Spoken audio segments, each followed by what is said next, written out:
Elvis Presley burst onto the scene like a bolt of lightning. It was the mid-1950s, a time of quiet conformity, neat lawns, and strict rules. Then this guy from Tupelo, Mississippi, started moving his hips, singing with a voice that was both raw and sweet, and suddenly everything felt different. He sold over 1 billion records. Think about that number. He was called Elvis the Pelvis by critics who found him vulgar, and the king by millions who adored him. But it wasn't just music and fame. Elvis changed how America saw men. He didn't just sing songs, he embodied a shift. Before him, men were supposed to be strong, silent types. They worked hard, provided for their families, and didn't show much emotion. Think about the movie heroes of the time, John Wayne, Gary Cooper. Solid, unyielding. But Elvis, he was different. He moved in ways that were considered scandalous. He wore clothes that shimmered. He was openly vulnerable on stage, drenched in sweat, almost crying at times. Did Elvis make men more expressive? Or did he just make them more sexual? What did it mean for a guy to cry, or at least feel a deep emotional pull at an Elvis concert? How did a truck driver from humble beginnings change what it meant to be a man in America, from how they dressed to how they moved to what they felt? And what lessons did he teach us about identity, rebellion, and even the dangers of fame, all through the lens of masculinity? Let's dig into some of these shifts. Number 17. Did Elvis just make men more sexual, or did he open doors to deeper emotional expression? And Elvis Presley showed up at a time when male sexuality was mostly kept under wraps. Men were strong and virile, sure, but it was a quiet strength. It wasn't about the open, gyrating sensuality Elvis brought. When he performed Hound Dog on the Milton Berle Show in 1956, his hip movements caused a national uproar. People called it vulgar, parents were horrified, but teenagers, both boys and girls, were captivated. He wasn't just singing, he was performing with his whole body, expressing a raw, undeniable energy. This was new for a white male performer in the mainstream. Before Elvis, many male singers stood still, maybe swayed a bit. And Frank Sinatra had charisma, but his performance was refined. Elvis was wild. His manager, Colonel Tom Parker, even tried to rein him in, but that magnetic physicality was a huge part of his appeal. When he later appeared on The Ed Sullivan Show, the cameras famously only filmed him from the waist up. This censorship only highlighted the perceived power of his lower body movements. It hinted at something primal, something exciting and forbidden, but this wasn't just about sex. It was about a man owning his body, using it to convey emotion and feeling in a very public way. He sweat, he trembled, his hair fell across his face. This wasn't the stoic, controlled male. This was a man completely lost in the moment, expressing a vulnerability that went beyond just words. In his performances, you saw yearning, joy, even a touch of sadness. This was a different kind of male performer, one who wasn't afraid to let it all hang out. It was a kind of emotional nakedness, a breaking from the stiff upper lip ideal.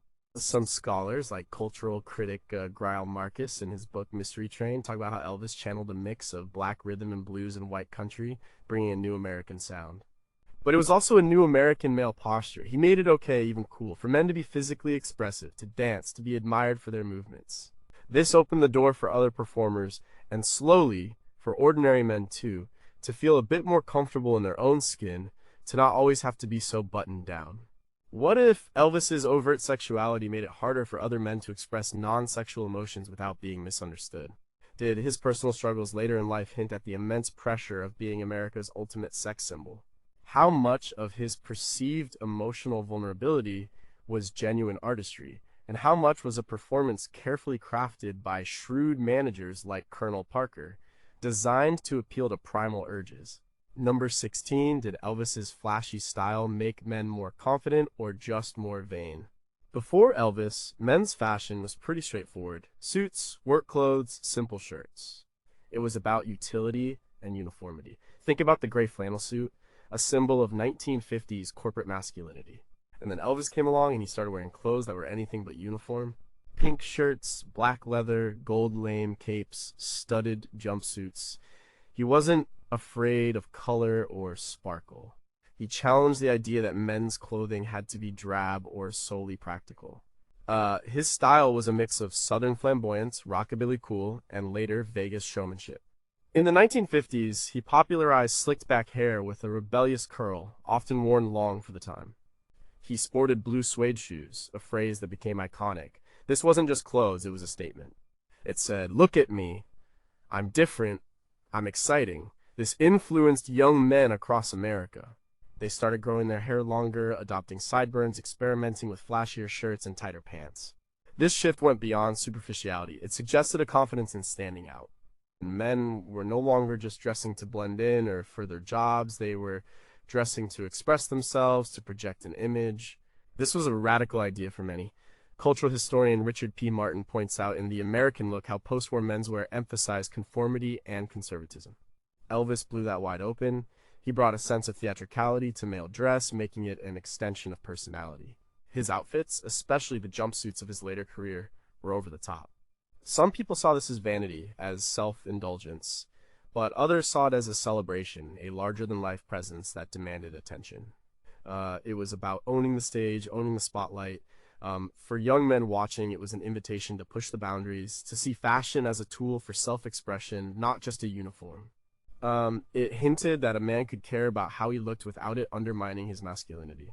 In fact, for Elvis, it amplified it. Was Elvis's flashy style actually a step backwards for male identity, creating a new kind of superficiality that prioritized appearance over character? Did his later, more extravagant outfits signify a loss of personal style, or a deliberate choice to embrace a new form of male performance? And how did his early rebellious fashion choices influence men who didn't have his looks or fame, perhaps making them feel more inadequate rather than empowered? Number 15. Did Elvis make rebellion cool for men, or just provide a safe outlet for frustration? In the 1950s, there was a simmering unease beneath the surface of American conformity. The Cold War, the pressure to keep up with the Joneses, and strict social norms created a lot of tension. The young men, especially, felt hemmed in. Elvis offered an outlet for this bottled-up energy. His music was loud, his movements defiant, and his very presence challenged authority. He became a symbol of youth rebellion. Parents often saw him as a menace, a bad influence. His church groups protested his concerts. Columnists wrote about the moral decay he represented.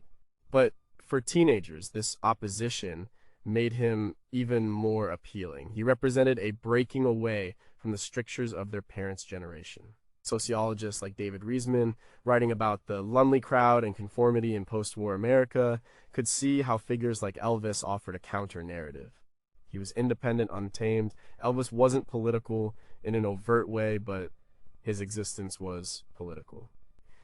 He was an anti-establishment figure simply by being himself. He didn't preach revolution, but his music and image embodied a spirit of, "I'm going to do things my way."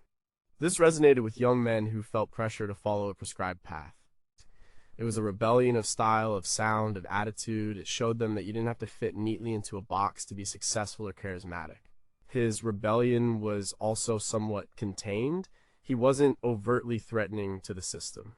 He served in the army, for instance, which calmed many fears about his delinquent influence. This dual nature is important. He was rebellious, but also, in some ways, ultimately assimilated. He showed young men that they could push boundaries, challenge norms, and still eventually be accepted or even revered. It was a kind of safe rebellion, one that ultimately reinforced a different kind of American dream. But for a time, he was pure fire, telling young men it was okay to be a little wild. Could Elvis's brand of rebellion have actually diverted young men from more meaningful forms of social or political engagement, offering a superficial instead of substantive challenge to authority? Did his later assimilation into the mainstream, marked by his military service, dilute his initial rebellious message, or simply show that rebellion could have a path to acceptance? And what did it mean for male identity that this potent symbol of rebellion also became a symbol of extreme commercialism and control by figures like Colonel Parker? Number 14, did Elvis help white men embrace black culture, or did he just profit from its appropriation? Elvis Presley's music was a potent blend of rhythm and blues, gospel, and country. He openly credited black artists like Arthur Crudup, B.B. King, and Jackie Wilson as influences. He spent time on Beale Street in Memphis, soaking up the sounds and culture. When he sang, you could hear the inflections, the raw power, and the emotional depth that were hallmarks of black music. For many white Americans in the segregated 1950s, Elvis was their first real exposure to these sounds, even if they didn't fully realize it. This crossover was huge. Black artists were often relegated to race records and couldn't get the same mainstream radio play or concert venues as white artists. Elvis, with his white skin and undeniable charisma, broke through these barriers. He introduced sounds and sensibilities that were profoundly black into white American homes. This challenged the rigid racial lines that defined so much of American life. Music scholar Charlie Gillette, in The Sound of the City, details how rock and roll, and Elvis specifically, blurred these racial lines in music. For young white men, listening to Elvis and mimicking his style meant engaging, however indirectly, with black culture. It opened them up to new forms of expression, new ways of moving, and new ideas about masculinity that were often associated with black performers' fluidity, emotional honesty, and raw energy. It was a powerful cultural bridge, even if imperfect. However, it's also true that Elvis, a white man, became exponentially more famous and wealthy performing this music than the black artists who originated it. He was able to access markets and audiences that were denied to them. This raises important questions about appropriation and credit. While he revered his influences, his success highlighted the inequalities of the music industry and American society. For some, he was a necessary conduit. For others, he was a prime example of white artists profiting from black creativity without fully acknowledging the systemic racism that prevented black artists from achieving similar commercial success. His rise solidified a new racially mixed musical landscape, but it also underscored the deep racial disparities in who got to be a king. Did Elvis's role as a cultural conduit ultimately hinder the direct recognition and economic empowerment of the black artists he admired? Or was his broad appeal an unavoidable stepping stone in a racially divided America? How did the racial dynamics of his music impact the self-perception of white male identity, offering them a new, edgier persona, but perhaps at the cost of genuine cross-racial understanding? And if Elvis had been black, would his revolutionary performance style have been celebrated or even tolerated by mainstream white audiences of the 1950s? Number 13. Did Elvis show men the path to rags to riches success, or did he create unrealistic expectations? Elvis Presley's story is the quintessential American dream. He came from nothing. Born in a two-room house in Tupelo, Mississippi, his family was poor, his father was in and out of trouble, and Elvis often worked odd jobs, including as a truck driver, to help support his family. Then he walked into Sun Records in Memphis to record a song for his mother, and everything changed. His rise from poverty to unimaginable superstardom captivated America. This narrative was powerful for men, especially working class men. It showed that with talent, luck, and determination, you could escape your circumstances. You didn't need to come from privilege or attend an Ivy League school to achieve greatness. Elvis embodied the idea that a regular guy, good old boy from the South, could become the most famous man in the world. This offered a new kind of aspirational masculinity. It wasn't about being a corporate CEO or a military hero. It was about being yourself, tapping into a unique talent and making it big. His success story resonated deeply in post-war America, a time when economic mobility was a key component of the American ideal. Law scholar Kevin J. Hagopian, in his work on American popular culture, points out how figures like Elvis became modern folk heroes, living proof of upward mobility. He didn't just sing about the American dream. He lived it publicly and spectacularly. This provided a powerful template for male ambition. It said, "Don't settle. Dream big. Your origins don't define your destiny." But the Elvis story is also exceptionally rare. For every Elvis, there are millions of other talented individuals who never get that break. Did his meteoric rise set an impossibly high bar for male achievement? Did it imply that if you weren't an international sensation, you weren't truly successful? While inspiring, it also could have fostered a sense of inadequacy for the vast majority of men who would never experience that level of fame or wealth.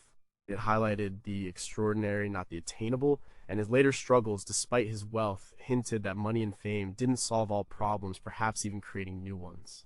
Did Elvis's rags to riches story, while inspiring, inadvertently devalue the achievements of ordinary men who pursued more conventional but equally vital paths? What message did his eventual struggles with fame, addiction, and loneliness send about the true nature of success for men in America, especially those who had achieved everything they ever dreamed of? And how much of his iconic story was genuine happenstance, and how much was a carefully constructed narrative designed to appeal to the romantic ideals of the American public? Number 12, did Elvis make men more aware of their physicality, or did he objectify the male body? Before Elvis, male performers often projected an image of dignified strength or gentle romance. Their bodies were there, but they weren't the focus of attention in the same way. Elvis changed that. He moved his body in a way that was both fluid and powerful. His famous sneer, his hip thrusts, his leg shakes, these weren't just dance moves, they were expressions of raw physical energy. He made the male body a central part of the performance. His physicality was integral to his appeal. Teenagers screamed at the sight of him. Girls wanted him. Boys wanted to be him. He introduced a new standard of male performance that demanded physical presence and energy. He showed that a man's body could be overtly attractive, even a spectacle, and that this could be a source of immense power.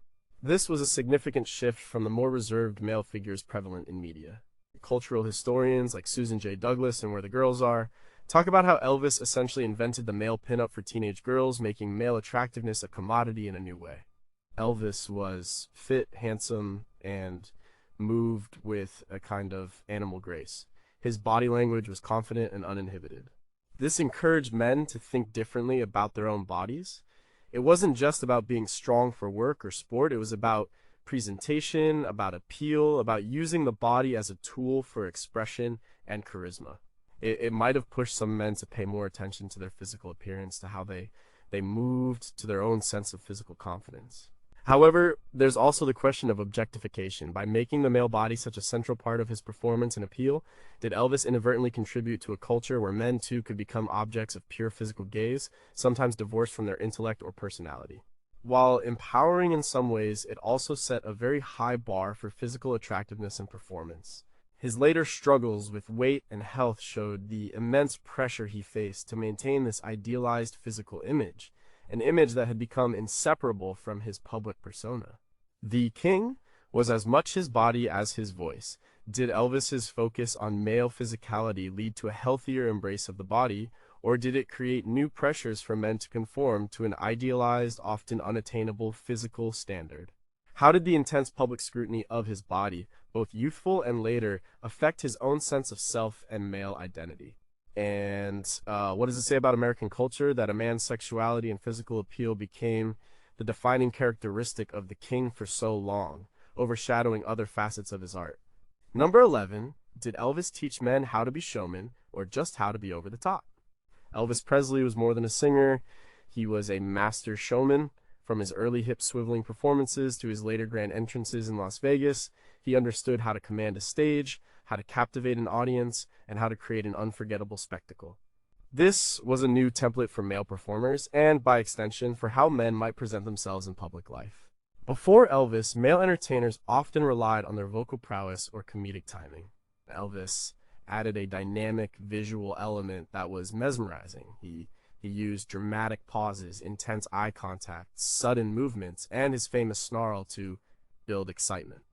He didn't just sing the songs, he performed them, acting them out with every fiber of his being. This wasn't merely performing music, it was performing masculinity itself. Music critic Peter Guralnick, in his definitive biography, Last Train to Memphis, describes how Elvis's stage presence was a unique blend of vulnerability and explosive power. For young men watching, this was a lesson in charisma. It showed them that confidence, theatricality, and a willingness to be the center of attention could be powerful tools. It wasn't about being subtle, it was about being bold. It suggested that expressing oneself fully, with flair and passion, was an admirable trait. This might have influenced men in various fields, from aspiring musicians to businessmen, to consider how they perform their roles and present themselves. However, there's also a fine line between showmanship and being over the top. In his later career, especially during his Las Vegas residencies, Elvis's performances became increasingly elaborate, sometimes veering into parody for critics. The jumpsuits grew flashier, the movements more stylized, almost ritualistic. Did this style of performance, while entertaining, encourage a kind of superficiality where presentation overshadowed substance? Did it suggests that to be a powerful man, one had to always be on, always performing, always larger than life. This could place immense pressure on men to always meet an exaggerated ideal of performance, rather than finding value in authenticity or quiet strength. Did Elvis's theatrical showmanship empower men to express themselves more boldly, or did it set an unsustainable precedent for constant performance and an always-on persona? How did his evolution from raw performer to polished showman reflect broader changes in American masculinity, perhaps a shift from authentic rebellion to commodified spectacle? And what unseen toll did the relentless demand for such extreme showmanship take on Elvis's own sense of self and his ability to distinguish between the man and the persona? Number 10. Did Elvis's fame redefine the American dream for men or just personalize its pitfalls? The American dream for generations of men was often defined by stable work, owning a home, providing for a family, and achieving a measure of community respect. It was about security and a steady climb. Elvis Presley's version of the American dream was something else entirely: instant, dazzling fame, immense wealth, and global adoration. He went from driving a truck to being the most recognizable face on the planet in a matter of years. This dramatic shift redefined what success could look like for a man. It wasn't just about incremental gains, it was about extraordinary, singular achievement. And Elvis showed that the American dream could be a supernova of talent and charisma, a sudden explosion into the stratosphere. This offered an alternative to the traditional, more conservative male aspirations. It suggested that personal genius and magnetism could be a route to fulfillment and national significance, not just hard labor and conformity. Historian Larry May, in his work on American culture, highlights how figures like Elvis became embodiments of individualistic success in a society that was rapidly changing its values. His story inspired countless young men to pick up guitars, to dream of stages and crowds, to believe that their unique talents could lead to something monumental. It broadened the scope of what was possible, pushing men beyond the confines of factory floors or office desks into the realm of artistry and celebrity. It signaled a new era where cultural impact could be as valuable, if not more, than industrial output. But Elvis's life also starkly illustrated the profound pitfalls of this new, personalized American dream. His fame brought isolation, immense pressure, and eventually a devastating decline into addiction and poor health. He became a prisoner of his own success, constantly surrounded but deeply alone. His experience showed that achieving the ultimate dream of fame and wealth didn't necessarily bring happiness or stability. It could, in fact, destroy them. This presented a sobering counter-narrative to the glossy image of celebrity. It revealed that this new version of the American dream could be a gilded cage, particularly for men who were expected to maintain an image of invincibility and power. Did Elvis's unprecedented fame, while opening up new avenues for male aspiration, inadvertently normalize the pursuit of celebrity above all else, potentially leading men away from more grounded forms of achievement? How did his personal struggles, despite achieving the ultimate version of the new American dream, challenge the very notion that wealth and fame equated to happiness for men? And what does it say about our cultural values that we celebrated a man's extraordinary success while often overlooking the severe human cost it extracted from him? Number 9. Did Elvis teach men how to handle media scrutiny, or did he show the dangers of it? Elvis Presley was one of the first true global media superstars. His every move, every word, every relationship was dissected, praised, or condemned by newspapers, magazines, radio, and television. He was constantly under the public eye, from his early days as a sensation to his later years as an icon.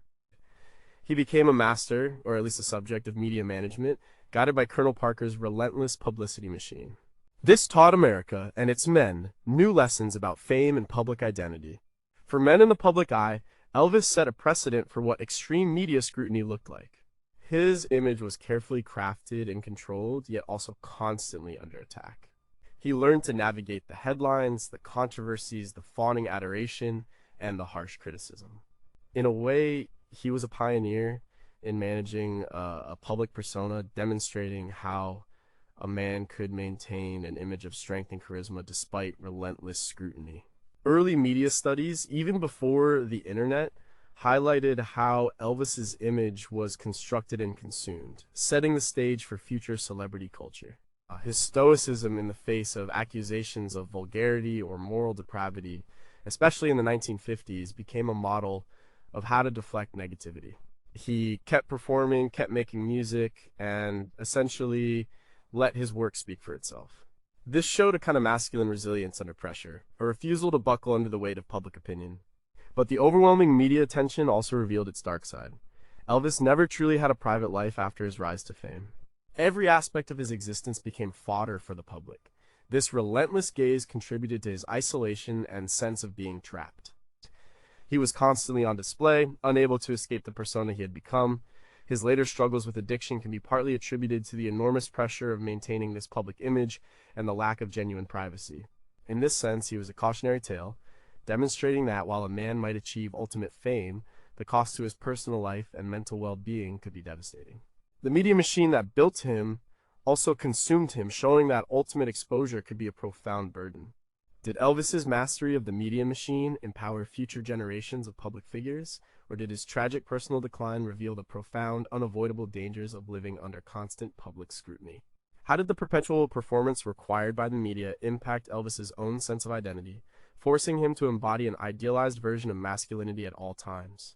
And if Elvis had lived in the age of social media, would his iconic status have been sustained, or would the unfiltered gaze of millions have accelerated his personal decline and changed the very nature of male celebrity forever?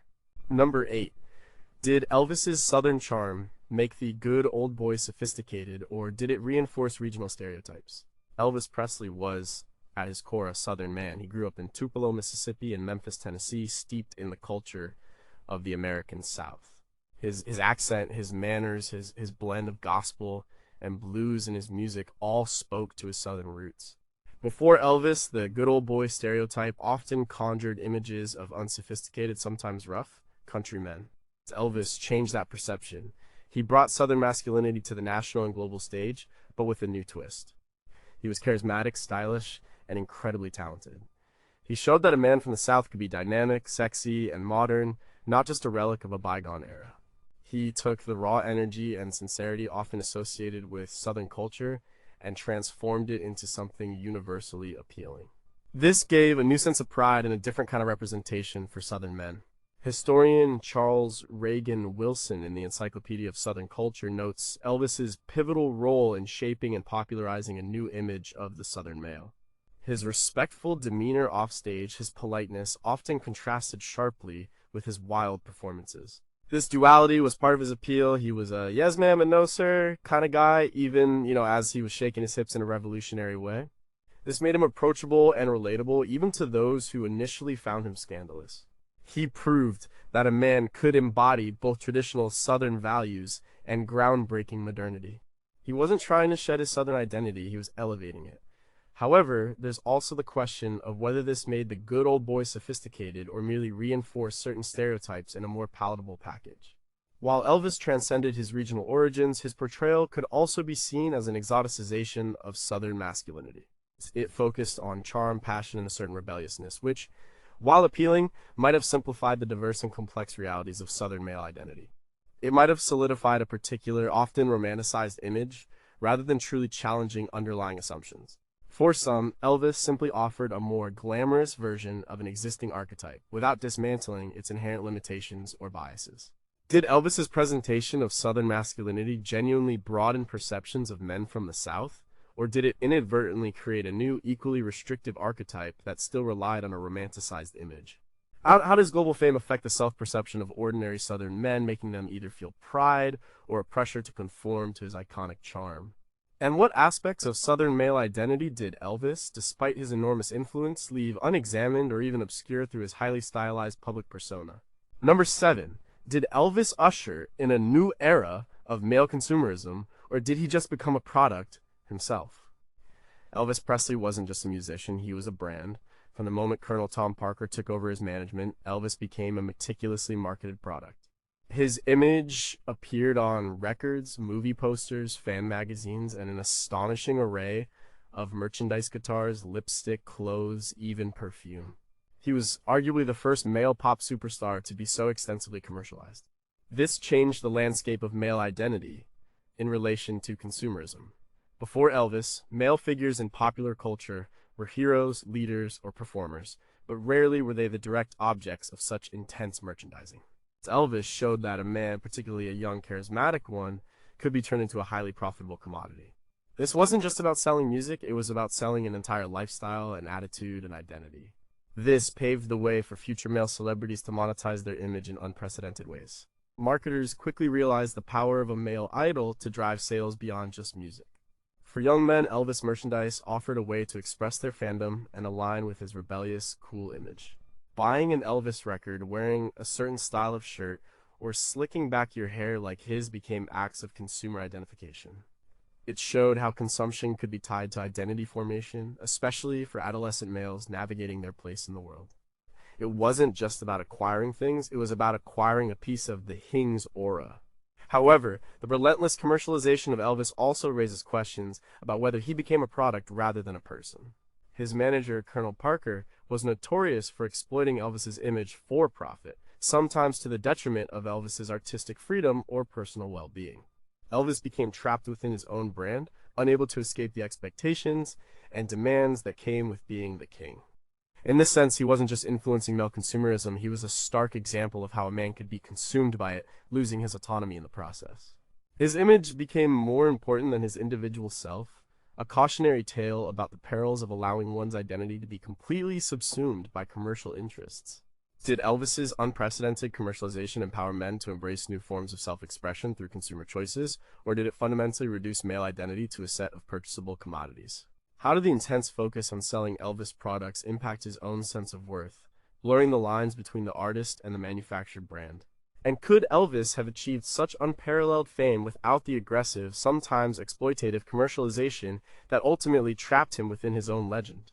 Number 6. Did Elvis's military service elevate his manhood or just normalize his rebellion for the mainstream? In 1958, at the height of his fame, Elvis Presley was drafted into the United States Army. Instead of seeking special treatment or a deferment, he served as a regular soldier, Private Presley. This decision was a pivotal moment not just for his career, but for how American masculinity was perceived. It was a classic demonstration of a man fulfilling his duty, a stark contrast to his earlier rebellious image. For a nation that had been somewhat wary of his hip-shaking, bod boy persona, his military service was a reassurance. It solidified his image as a good American boy, after all. He traded his flashy clothes for a uniform, his stage for a barracks in Germany. This act of patriotism and civic responsibility resonated deeply with many, particularly older generations who had initially condemned him. It demonstrated a traditional form of male virtue discipline, sacrifice, and commitment to country. This helped bridge the generational gap he had created. Cultural historian Carol Ann Marling, in As Seen on TV, discusses how Elvis's military service cleverly rebranded him as a more wholesome, acceptable figure. For young men, his service showed that one could be rebellious and still be a responsible, patriotic citizen. It offered a model of masculinity that could encompass both wild individuality and traditional duty. He showed that military service wasn't just for quiet conformists, but for charismatic leaders too. It made the army cool in a way, attracting new recruits who saw in Elvis a hero who could do both. It affirmed that a man's journey could involve challenging norms and then later embracing them without losing his core identity. However, there's also the argument that his military service was a strategic move by Colonel Parker to clean up Elvis's image and make him more palatable to a broader, more conservative audience. Did it truly elevate his manhood in an authentic sense? Or did it simply normalize his rebellion, stripping it of some of its initial edge and threat? It arguably softened his image, transforming him from a dangerous provocateur into a respectable icon. This move, while successful in broadening his appeal, might have also diluted the raw, untamed masculinity that initially made him so revolutionary. He came back a hero, but a more domesticated one, paving the way for his later, less rebellious Hollywood career. Did Elvis's military service genuinely deepen his identity as a man and patriot, or was it a calculated move that ultimately softened his revolutionary impact on American masculinity? How did his 2 years in uniform affect the perception of what it meant for a wild man to embrace such a traditional form of service? And if Elvis had resisted military service, perhaps as a conscientious objector, how would that choice have irrevocably altered his legacy and the public's understanding of his masculinity? Number 5, did Elvis's fan hysteria open up new forms of male fandom, or did it alienate men from rock and roll? When Elvis burst onto the scene, his concerts were often characterized by frenzied fan hysteria, particularly among young women. They screamed, they fainted, they rushed the stage. This was a new phenomenon for a male performer, setting a template for how female audiences would react to male rock and roll stars for decades to come. But how did this intense, almost overwhelming female adoration affect male fans and their relationship to Elvis and rock music? For some young men, Elvis offered a hero, a figure to emulate. They adopted his slicked back hair, his sideburns, his rebellious attitude. They wanted to be like him to attract the same kind of attention from girls. In this sense, Elvis's appeal to women indirectly influenced male identity by creating a new standard of male coolness and desirability. It showed young men that charisma and stage presence could be powerful tools for attraction. Cultural critics like Barbara Ehrenreich in The Hearts of Men discuss how rock and roll offered an escape from the constraints of traditional masculinity, and Elvis was at the forefront of this. However, the sheer intensity of the female hysteria around Elvis also had another effect. For some men, particularly older generations and those uncomfortable with such overt emotional displays, it was off-putting. The screaming girls were often mocked, and the music itself sometimes dismissed as girls' music or teenage fluff. This could alienate some men from fully embracing Elvis or even rock and roll in general, seeing it as something undignified or overly emotional. It created a divide, where the perceived feminine nature of the fandom overshadowed the raw power of the music itself for some male audiences. It's also worth considering that while Elvis had a significant male following, it wasn't often expressed with the same public hysteria as his female fans. Male fandom might have been more about admiration, emulation, or a shared sense of rebellion, rather than the emotional outpouring seen in the girls. This suggested that men were still expected to express their enthusiasm in more controlled, less demonstrative ways, even for a figure as revolutionary as Elvis. The female reaction highlighted a potential gap in how men and women were permitted to express intense public emotion, even at a rock concert. Did the intense fan hysteria surrounding Elvis inadvertently feminize the experience of rock and roll, potentially alienating some male audiences from fully embracing its power?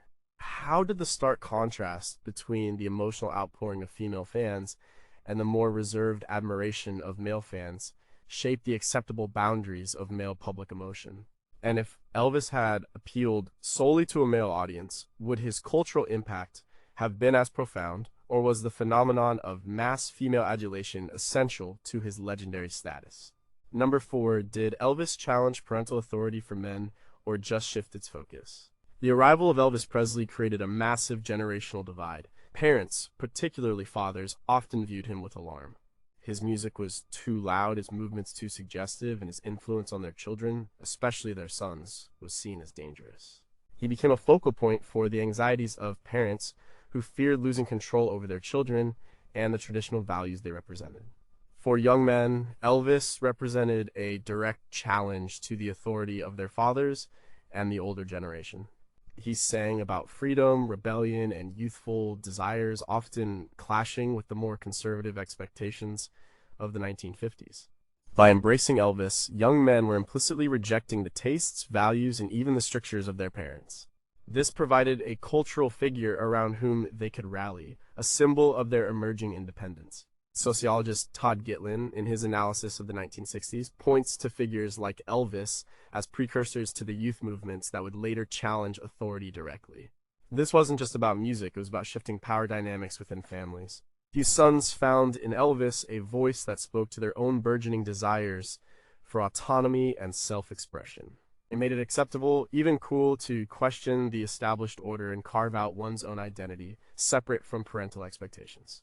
It fostered a sense of male solidarity among peers who were all responding to the same cultural wave, often against their parents' wishes. It was a subtle but profound shift in how young men engaged with authority figures at home. However, did Elvis truly challenge parental authority, or did he just shift its focus? While parents worried about his influence on their sons, the underlying structures of patriarchal authority often remained intact. The rebellion he inspired was largely cultural and aesthetic, rather than a full-scale dismantling of traditional family structures. Many young men, after their rebellious phase, still largely conformed to societal expectations regarding work, marriage, and family. And Elvis became a battleground, a proxy for deeper generational tensions rather than an agent of fundamental change in the institution of fatherhood or family power. The conflict was often about taste and moral codes, not necessarily about deeply ingrained power dynamics within the family unit itself. Did Elvis's role as a symbol of youth rebellion inadvertently strengthen parental authority by providing a clear external target for their anxieties, rather than forcing them to examine their own practices? How did the intergenerational conflict sparked by Elvis impact the relationships between fathers and sons, creating either deeper divides or unexpected pathways for understanding? And what did it mean for the long-term evolution of male identity? That the initial challenge to parental authority was embodied by a figure who eventually became a national icon embraced by all generations. Number 3, did Elvis offer a path to soft masculinity, or did he just broaden the definition of tough? Elvis Presley's masculinity was a complex blend. He was undeniably charismatic, powerful, and at times tough. But he also possessed qualities that were, for the time, considered soft or traditionally feminine. He was beautiful, sensitive in his performances, and not afraid to show vulnerability. He wore clothes that sparkled and shimmered, defying the drab, utilitarian norms for men. This challenged the rigid definitions of masculinity prevalent in the 1950s. His performance style, with its fluid movements and emotional expressiveness, broke away from the stoic, emotionally repressed male ideal. He wasn't afraid to sing a ballad with genuine tenderness or show a hint of despair. This openness to emotion, to a kind of sensitivity that transcended mere romance, offered a new dimension to male identity. It suggested that a man could be strong and powerful, yet also vulnerable and aesthetically oriented. Cultural theorist Andrew Ross, in No Respect, explores how figures in popular culture often challenge and redefine gender norms. For young men grappling with their own identities, Elvis presented an alternative to the strong, silent type. He showed that a man could be admired, even adored, for qualities that weren't purely about physical strength or dominance. He was magnetic due to his charm, his looks, and his emotional range. This might have allowed some men to embrace aspects of themselves that previously felt unmanly or inappropriate to express. He offered a broader spectrum of acceptable male behavior. However, it's also true that Elvis was never truly perceived as soft, in a way that questioned his fundamental heteronormative masculinity. His vulnerability was always couched within a powerful, sexualized, and ultimately two package. His perceived softness was often seen as part of his appeal to women, rather than an embrace of androgyny or a challenge to gender roles in a deeper sense. He was a ladies' man, not a man who blurred gender lines. In this context, his emotional expressiveness might have broadened the definition of the, rather than offering a truly soft alternative. He demonstrated that a tough man could still be emotionally available and aesthetically conscious, but he didn't fundamentally alter the core expectation of male toughness or dominance. Did Elvis's complex blend of strength and vulnerability genuinely pave the way for a more soft and emotionally open masculinity, or did his overwhelming sex appeal simply absorb these qualities into a still fundamentally tone male archetype? How did his personal struggles with emotional expression, despite his public displays, highlight the societal pressures on men to maintain an image of invincibility? And if Elvis had been less conventionally handsome or overtly sexual, would his challenges to traditional male norms have been dismissed as weakness rather than celebrated as charisma? Number 2, did Elvis's impact on media iconography create a new male ideal or just a superficial template? Elvis Presley was more than a person, he became an icon. His image, the slicked back hair, the sneer, the specific outfits, the guitar pose, was reproduced endlessly across album covers, magazines, movies, and merchandise. And he became a template, a widely recognizable shorthand for a new kind of American man. This iconography had a profound effect on how men were presented and perceived in media. Before Elvis, male icons were often defined by their roles: the cowboy, the soldier, the businessman, the actor. Elvis, however, was an icon of pure persona. His image itself was the message. This shift in media iconography created a new male ideal based on charisma, youth, sex appeal, and individuality. He embodied a departure from collective identities to a focus on the singular, extraordinary male. Media studies, particularly those focusing on celebrity culture, often cite Elvis as a prime example of how mass media constructs and disseminates male ideals. For men, this meant that outward presentation, style, and a distinctive persona became increasingly important. It showed that personal brand could be as powerful, if not more powerful, than traditional achievements. His image wasn't just selling records, it was selling an idea of manhood that was cool, rebellious, and effortlessly magnetic. This influenced not just other musicians, but also actors, politicians, and everyday men who sought to emulate his aura. He showed how media could amplify and distill a certain type of masculinity into a universally understood symbol. However, did this iconography create a new male ideal, or just a superficial template?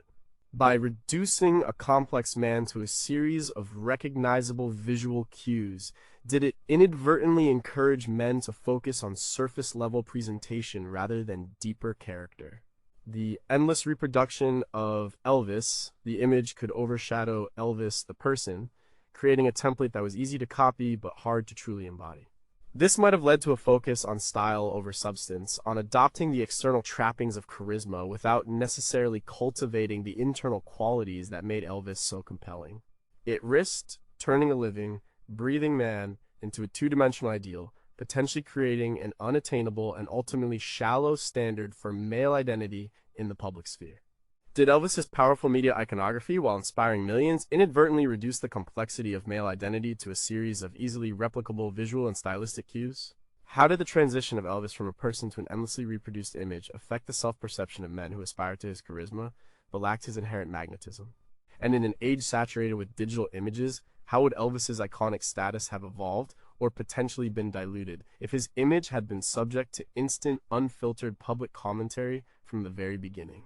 Number one, what enduring legacy did Elvis leave for American masculinity, and what questions still linger? Elvis Presley's impact on American masculinity is undeniable and still reverberates today.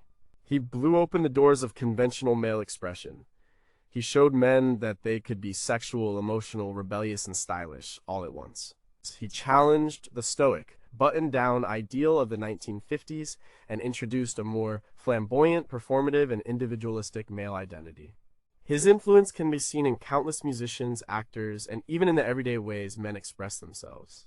He made it okay for a man to care about his looks, to dance with abandon, and to express raw emotion on a public stage. Figures like David Bowie, Prince, and Justin Timberlake all owe a debt to Elvis's groundbreaking performance of masculinity. His legacy is one of expanding boundaries. He fused different cultural elements, black rhythm and blues, white country, southern charmation, into a new potent form of American manhood. He embodied the rags to riches dream, inspiring countless men to chase their own extraordinary ambitions. He became a symbol of youth rebellion that eventually transitioned into an American institution, showing that even the wildest among us could find a place in the pantheon. Scholar Gail Betterman, in her work on manhood and civilization, would note how Elvis participated in a broader cultural redefinition of what it meant to be a civilized or modern man. But his legacy is also complicated. His story is a powerful reminder of the costs of extreme fame and commercialization. His struggles with addiction and isolation, despite achieving everything the American dream promised, reveal the profound pressures placed on men who embody idealized forms of masculinity. He showed that becoming the king didn't guarantee personal happiness or peace. So he also highlighted the complexities of cultural appropriation, raising questions about who gets to profit from and define popular culture. Elvis's life and career presented a new kind of male hero, one who is both powerfully masculine and vulnerably human. He challenged the old guard, creating space for future generations of men to explore more diverse expressions of themselves. But he also inadvertently set new, perhaps impossibly high, standards for charisma, success, and performance, leaving many men to measure themselves against an icon they could never truly replicate. His enduring influence forces us to constantly reevaluate what we expect from men, what we celebrate in them, and what burdens we place upon their shoulders in the name of aspiration and entertainment. The king might be gone, but the conversation he started about American masculinity continues. How much of Elvis's enduring impact was due to his genuine artistic genius, and how much was a product of the specific cultural moment in which he emerged, a moment ripe for a new male archetype?